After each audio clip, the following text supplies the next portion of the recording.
Salut à tous, on se retrouve aujourd'hui pour parler du Real Madrid en ce jeudi 22 septembre et on commence avec les photos de l'entraînement du jour. Un premier entraînement pour les joueurs non convoqués en sélection nationale. Benzema et Lucas Vazquez poursuivent leur travail de récupération. Donc voilà les photos de l'entraînement. Donc bon jeudi tout le monde.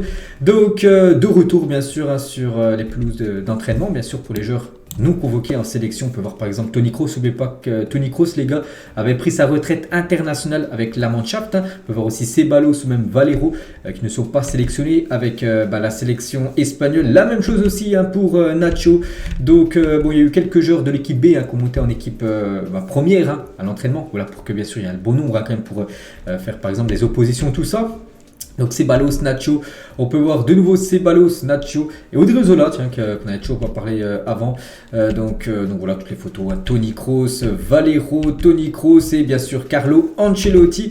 Et on commence la trêve internationale en tant que leader de la Liga. Un petit rappel, malgré qu'il n'y a pas de match actuellement, bien sûr. N'oubliez pas que le Real Madrid est toujours leader, bien sûr, de ce championnat espagnol. 6 matchs, 6 victoires, 18 points pris, sur 18 possibles. Un départ parfait, bien sûr, pour l'équipe madrilène. Donc là, c'est du 6 sur 6 en championnat. On peut rajouter aussi 3 autres matchs officiels cette saison, 2 de Ligue des Champions, une Super Coupe d'Europe et à chaque fois victoire, donc c'est du 9 sur 9 en ce début de saison pour le Real. Et on continue avec les autres photos de l'entraînement, mais cette fois-ci pour les joueurs convoqués. 15 Madridistas joueront avec leur équipe nationale. Donc voilà tous les joueurs qui vont jouer là ce soir, demain soir, après-demain soir, là dans les prochains jours avec leur nation. Donc bon, je ne vais pas citer tous les joueurs, vous pouvez tous les voir bien sûr à l'écran. Et aujourd'hui, il y a des joueurs du Real Madrid qui vont jouer. Donc tout d'abord, Modric, les gars, va jouer avec son équipe croate ce soir contre le Danemark. Thibaut Courtois et Eden Hazard joueront ce soir contre le Pays de Galles. Il y a aussi Mendy, Tchouaméni, Camavinga avec l'équipe de France contre l'Autriche de David Alaba. Donc voilà tous les joueurs du Real Madrid qui évolueront ce soir avec leur sélection. On va commencer par exemple avec quelques photos de l'équipe de France avec les joueurs du Real comme Aurélien Tchouaméni. Donc voilà pour le milieu bien sûr qui sera certainement titulaire ce soir Tchouaméni. On peut voir aussi Camavinga avec l'équipe de France et on peut voir aussi le dernier bien sûr Ferland Mendy qui serait normalement titulaire ce soir aussi contre cette sélection autrichienne. Et côté de l'Autriche voilà tous ces joueurs français vont affronter David Alaba bien sûr qu'ils connaissent très bien. C'est le retour de David Alaba du côté du Stade de France où il avait bien sûr gagné la Ligue des Champions le 28 mai dernier. Luka Modric aussi, je dis que la Croatie jouait un match compliqué contre le Danemark et bien sûr Modric sera certainement titulaire, s'il n'y a pas de blessure pour le joueur croate. Donc voilà quelques photos de Luka Modric et Modric avec Lovro Majer, les gars, qui est considéré comme le nouveau Modric, son successeur. Donc peut-être au Real Madrid, les gars, de se positionner sur ce joueur qui est quand même pisté par 3 gros clubs espagnols, Séville, l'Atlético et le Barça. Donc le Real Madrid, s'ils veulent penser à la succession de Modric, pourquoi pas Lovro Majer.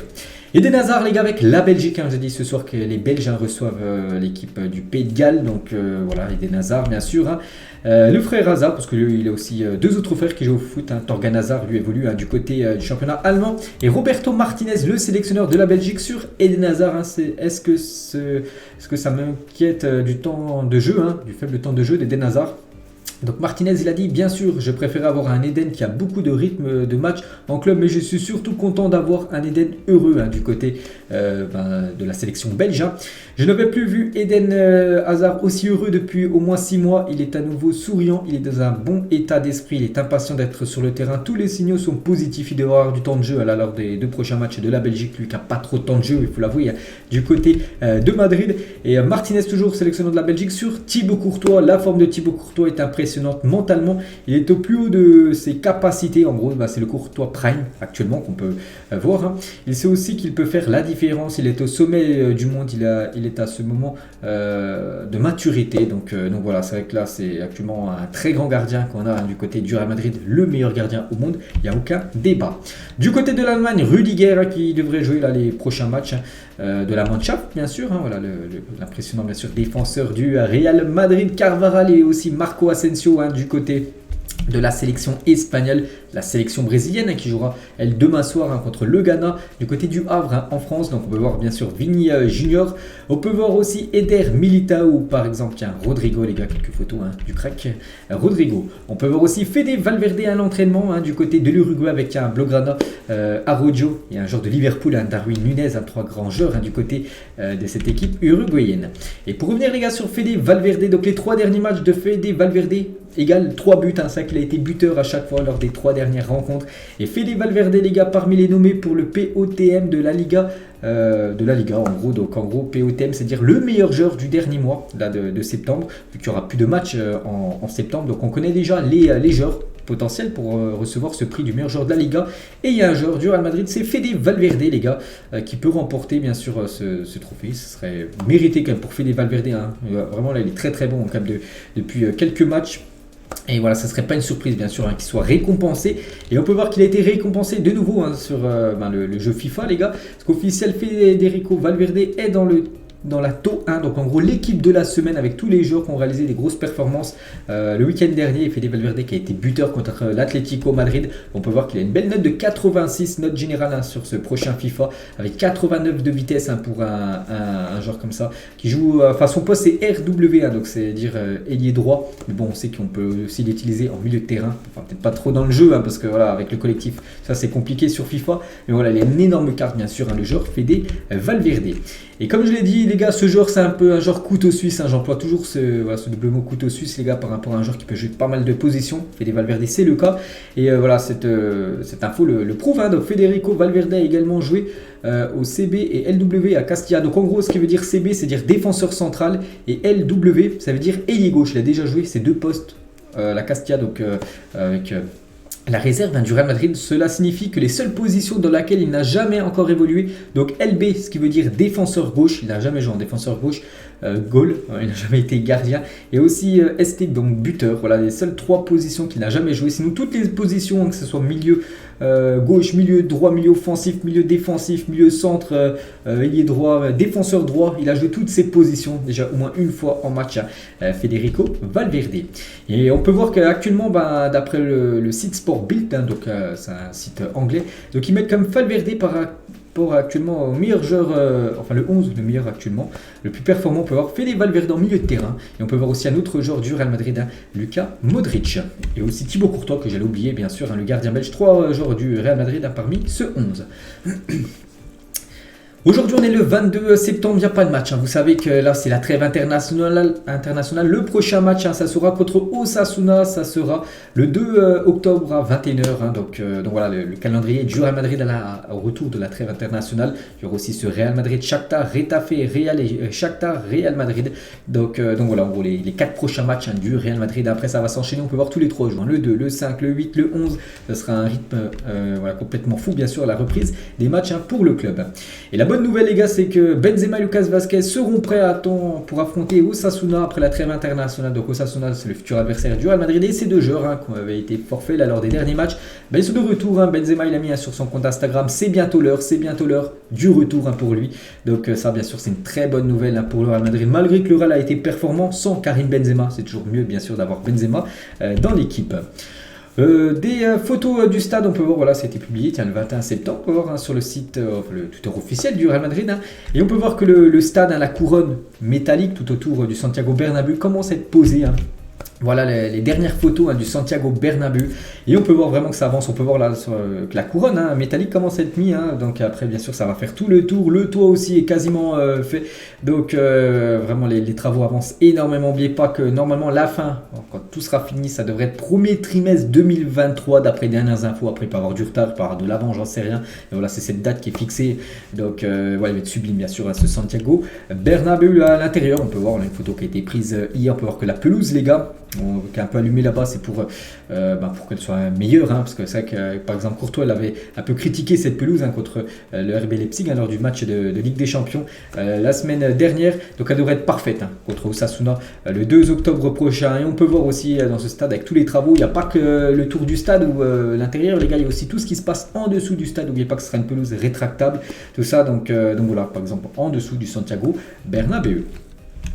Regardez la une journal Marca aujourd'hui, donc Ancelotti tiene un secreto, donc en gros il tient un secret, Ancelotti mettre en gestion dans le départ colossal du Real Madrid, c'est vrai que ce départ de 9 sur 9, voilà, tous les matchs ont été gagnés, donc il tient un secret bien sûr, Carlo Ancelotti, et la une journal AS aujourd'hui, la KTM carbure, donc KTM, donc Kroos, le cas T. Tchouaméni et M. Modric, bien sûr, le milieu de terrain, bien sûr, du côté du Real Madrid.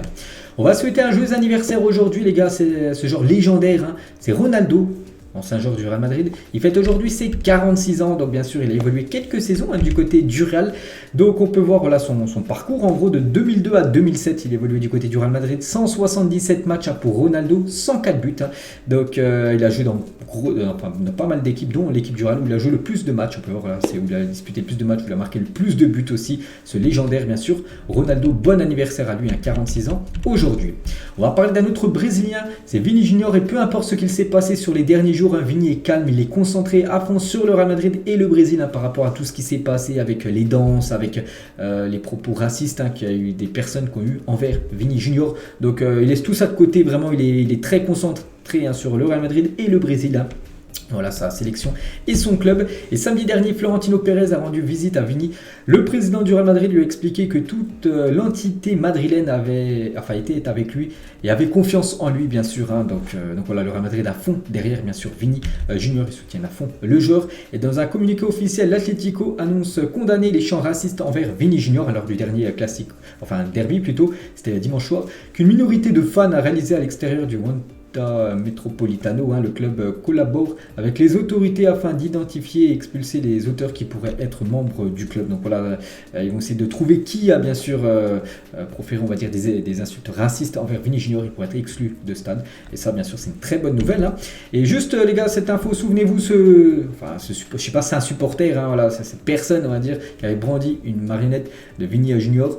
Donc du coup, le karma, parce que le supporter de l'Atlético qui avait brandi un singe pour se moquer de Vini Junior a été agressé par des supporters du Real Madrid dans les rues de Madrid. Donc voilà, une petite info de plus pour vous. On va parler des joueurs qui ne seront pas convoqués à la Coupe du Monde. Donc ils auront 3 semaines de vacances. Ils reprendront le 1er décembre et feront une mini pré-saison pour retrouver le rythme de la compétition. Pintus souhaite que les joueurs soient à 100% pour affronter Valladolid le 31. N'oubliez pas que le 31 décembre, les gars, il y aura un match du côté du Real. Vu qu'il y a la Coupe du Monde, il va falloir rattraper tous ces matchs qui, du coup, ils ne se joueront pas pendant cette période de plus d'un mois de Coupe du Monde. Et du coup, voilà, il va falloir que tout le monde après vraiment se remette dans le rythme du boulot. Mais bon, ceux qui n'auront pas la Coupe du Monde, il y aura quand même 3 semaines de vacances pour tous ces joueurs. Le contrat de Nacho se termine en juin 2023, mais avec des discussions entre le club et les représentants du joueur. Donc, ils ont déjà commencé concernant une éventuelle prolongation de contrat concernant ce joueur fidèle au club. L'accord, lorsqu'il sera annoncé, portera sur une saison jusqu'en juin 2024. Donc, voilà, tout est dit, les gars. Fin de contrat en fin de saison. Il devrait prolonger normalement d'une saison de plus. Le joueur Nacho, après la signature de Rudiger. Donc, Nacho est devenu 4e dans la hiérarchie en défense centrale, mais en raison du calendrier extrêmement serré et de la Coupe du Monde au Qatar, sa polyvalence pourrait lui permettre d'avoir un temps de jeu plus conséquent à la reprise des matchs. Voilà, par exemple, ce match contre Valladolid, j'ai dit le 31 décembre, donc il devrait être très très important, bien sûr, Nacho, on va dire, dans les futures semaines du côté de Madrid.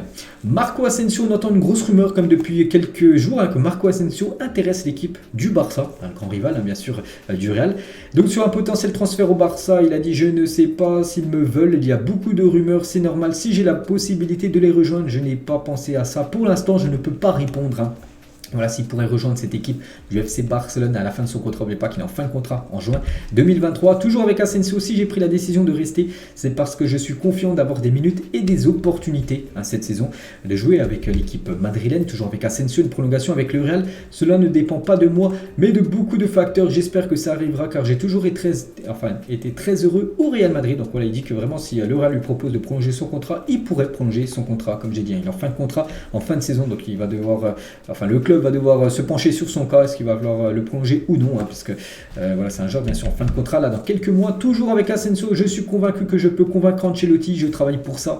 La saison est très longue, ce que je veux c'est continuer à gagner des titres avec le Real Madrid.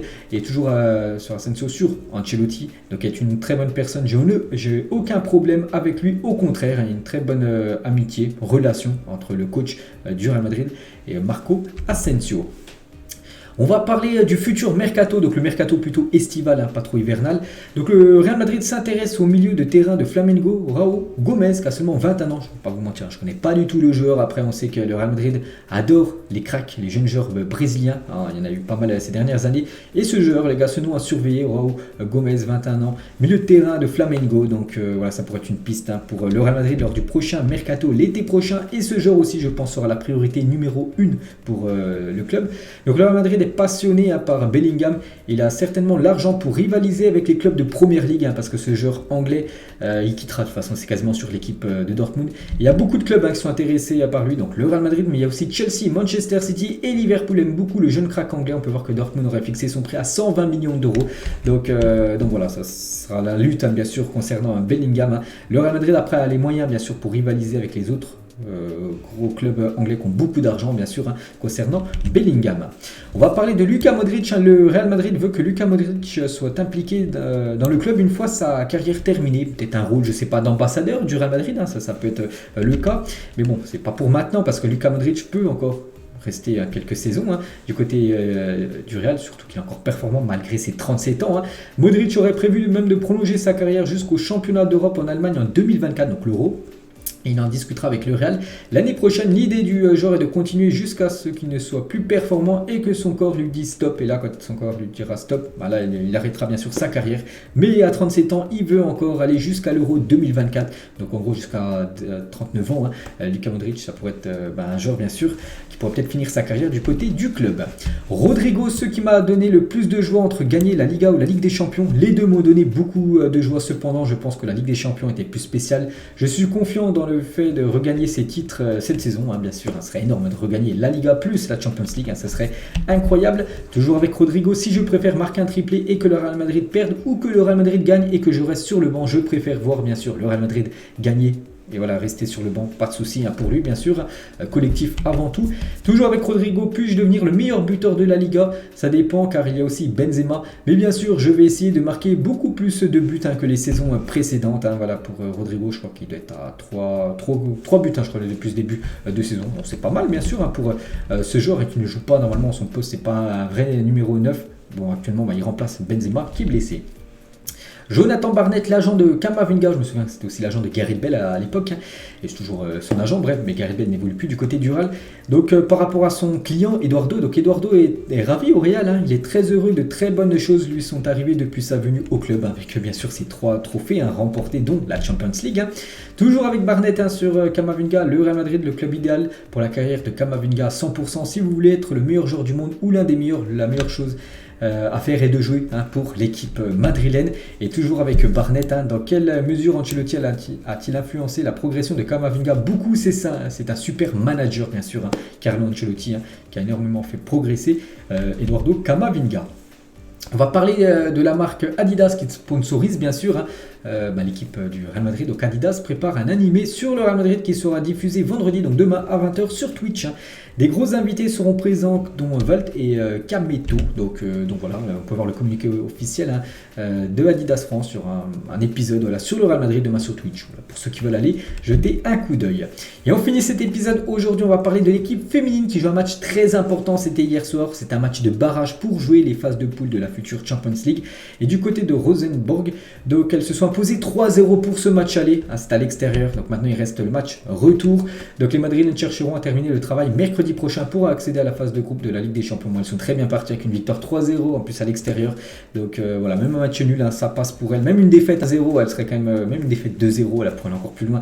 Elle sera encore en phase de poule la future saison. On espère bien sûr une belle victoire de nouveau pour les joueuses madrilènes. Donc voilà les gars, tout ce que j'avais à dire aujourd'hui concernant le Real Madrid. J'espère que ça vous a plu. On sort même des vidéos, même s'il n'y a pas de match, parce qu'actuellement c'est la trêve internationale. Donc on se retrouve demain les gars, on parlera cette fois-ci du FC Barcelone concernant le Real.